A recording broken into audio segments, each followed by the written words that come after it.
Okay, so you took me in the sophomore year. Sophomore year, you have a great season. Over 1,000 scrimmage yards, over 10 touchdowns. So then you get into your junior season. How did that summer go? That summer go well? Was that like, okay? Do I need to gain weight, lose weight, add strength? What was that? That that junior year, it was more so as far as weight. The goal was just to maintain. After that, it was more of just getting stronger and just trying to get faster, and that was what I was able to do. And one thing that like stuck out to me about my junior year, cause at that point, like it was basically my job, and our fullback at the time, he played running back and fullback. So it was kind of our jobs. Like it was just me and him, and we had two five-star running backs come in my junior year. It was Devontae Freeman and James Wilder, and I remember when they first came in. I'm a little older now, and I've never been the selfish type. And I was like, man, I had just watched Devontae run for 300 and I think he ran for 310 yards in their state championship game. I'm like, oh yeah.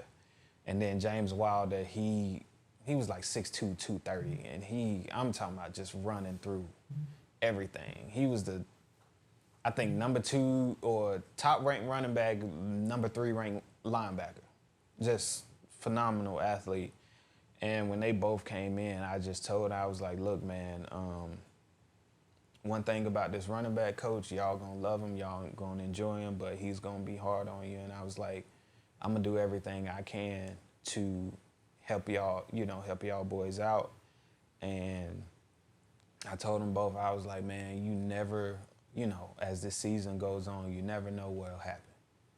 I'll never forget I said that, and I don't even know why I said that, but that was the last thing I said to them. Like, y'all, if y'all ever got questions, just talk to me, ask me, because I got all this stuff down to a T with this offense and everything, and just stick with me, y'all.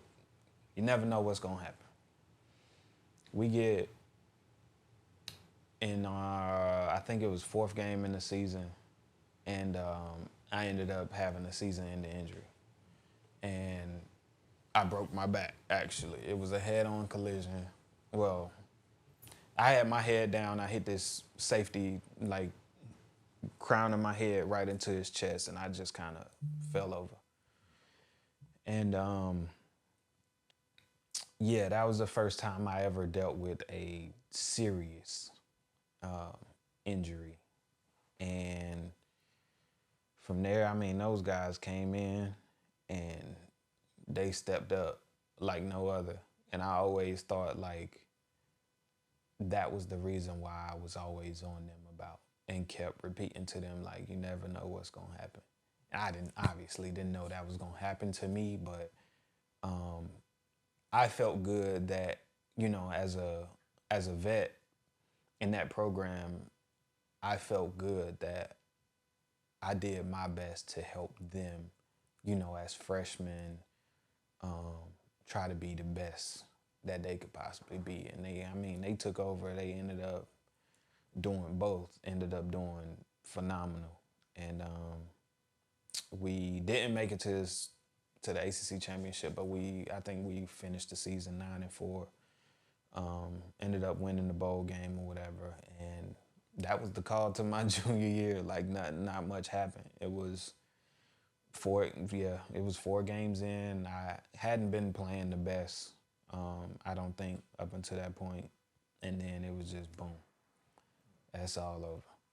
So after you got that back injury, knowing that there were two five-star athletes waiting at the same position you at, what was going through your head at that moment? Like, were you thinking, damn, maybe I might have to transfer? Like, what was going through your head, brother?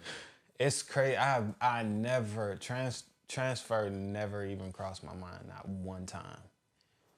What I did think about was how am I gonna get myself back into this? Like, what am I gonna do to put myself back in a position to play. And for a while, I was actually debating even playing ball again,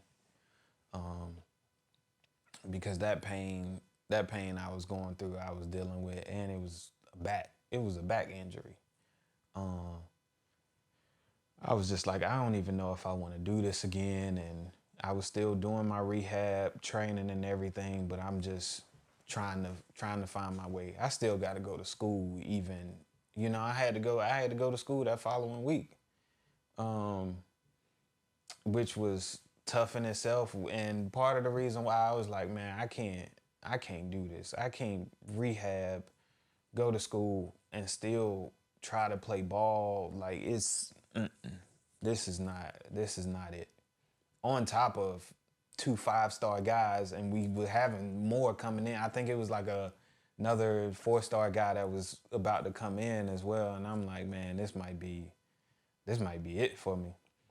But I was still determined, and still, never forgot like why I was there.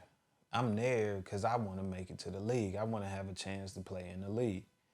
And those two younger guys, man, I'm talking about, I don't know what Florida State did, but they happened to find, especially when it came to our running backs in the running back room, they found some of the best guys, the best teammates you can have.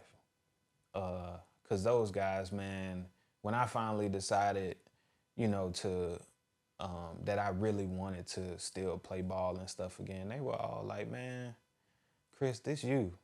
Like, this your job. You got it, bro. Like, they were both like, we still gonna compete, but at the end of the day, like, this still yours. Like, you gotta finish this thing out the right way. And they really, like, stepped back and let me get back in that role of being the leader of that room, and being, that guy for that running back room. And my running back coach, he always believed in me from day one, which, I thank him for everything he did, and in every way that he helped me, because he helped me elevate my game to what it became over the years, even through my NFL career. The things that he taught me when he came in as a sophomore really helped me elevate. And they, it was one of those things, man, where the job just ended up falling back in my lap, where it was like, all right, Chris, you're back, you up, this yours. I wore a quarterback jersey all year, so nobody was to touch me until we got like late into training camp, and it was still like, you can hit them, but don't tackle them type deal. And I don't know what happened, what changed with the training or whatever it was, but from going through that back rehab and off-season training, I became somebody I never thought I could be. And that it carried on through my senior year. And me having a phenomenal, I would say, senior year, until some unfortunate things happened.